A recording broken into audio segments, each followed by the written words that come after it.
jurnal yang saya review, di situ dijelaskan bahwa evaluasi belajar umumnya terbagi menjadi dua, yaitu asesmen formatif dan juga asesmen sumatif. Asesmen formatif ini bertujuan untuk bagaimana mengetahui proses pembelajaran yang telah dialami peserta didik, apa yang telah mereka pelajari dengan baik, apa kesulitan yang mereka alami, kemudian tindakan perbaikan seperti apa yang bisa dilakukan.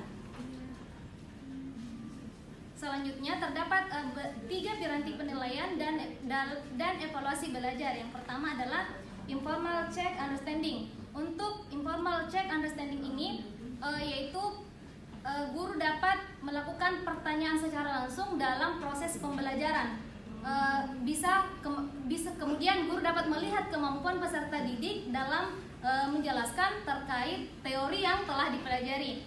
Kemudian selanjutnya yang kedua ada tes dan kuis. Untuk tes dan kuis ini dapat dilakukan per 1 minggu ataupun 2 minggu. Dia sifatnya berupa jawaban singkat seperti kayak pilihan ganda, pernyataan benar salah ataupun perjodohan atau mencocok-cocokkan. Selanjutnya yang ketiga adalah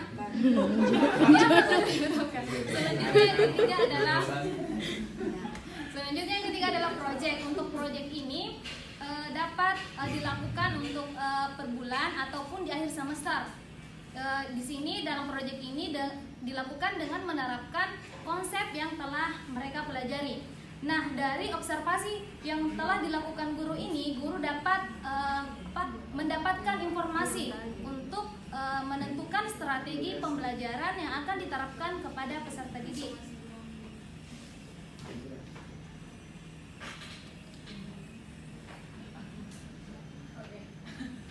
Jadi adapun konsep kriteria penilaiannya.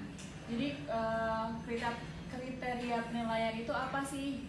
Kriteria itu perangkat penilaian untuk menentukan apakah apa yang dilihat dalam unjuk kerja siswa. Jadi kayak menentukan pemahaman siswa itu sejauh mana, juga menyorot beberapa aspek bukti ya dari kinerja yang dilakukan oleh peserta didik ini.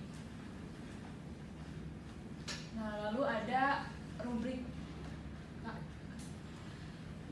Ada kriteria bagaimana membuat rubrik.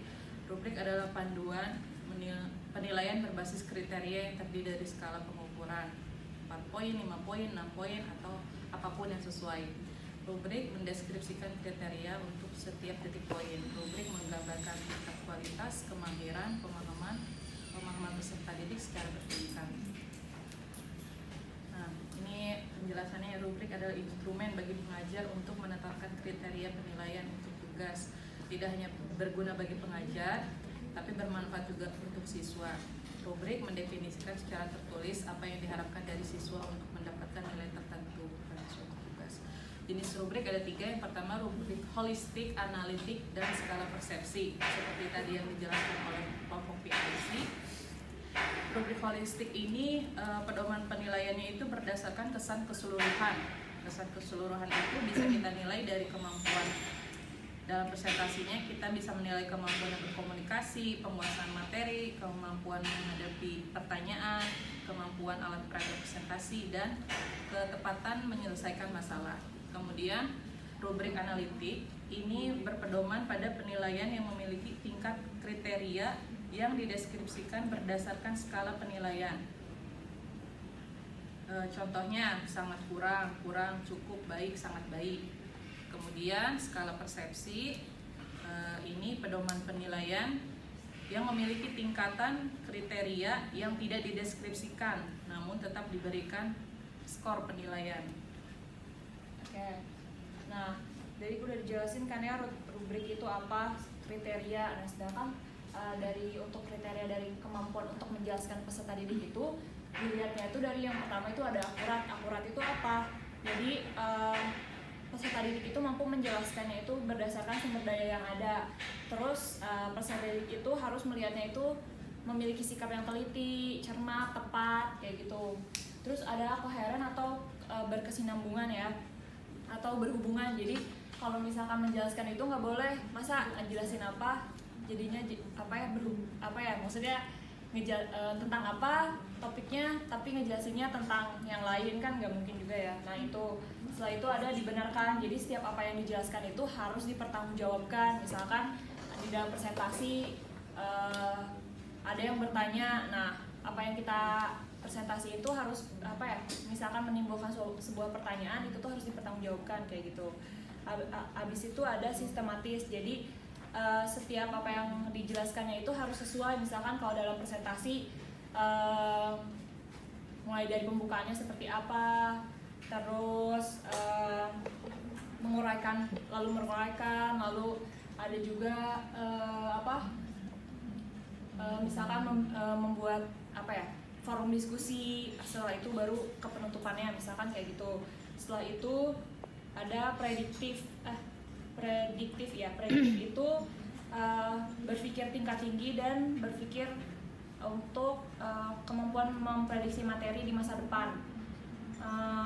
Proses pemahaman pada aspek menjelaskan harus memuat perspektif dan perkiraan yang tepat. Selanjutnya itu ada contohnya. Maaf ya. Nah, ada contoh yang pertama itu ada rubrik akurat. Nah, akurat itu kalau misalkan skornya lebih tinggi itu yang 3 itu tuh memberikan penjelasan yang akurat, tepat dan sesuai dengan tujuan pembelajarannya. Sedangkan kalau misalkan 0 itu berarti mereka itu sangat tidak akurat dan tidak tepat dan tidak sesuai dengan tujuan pembelajaran. Selanjutnya ada yang koheren. Koheren itu memberikan penjelasan yang saling berhubungan, tepat dan sesuai dengan tujuan. Lalu ada dibenarkan, memberikan penjelasan yang sesuai sebagaimana adanya dan dapat dipercaya.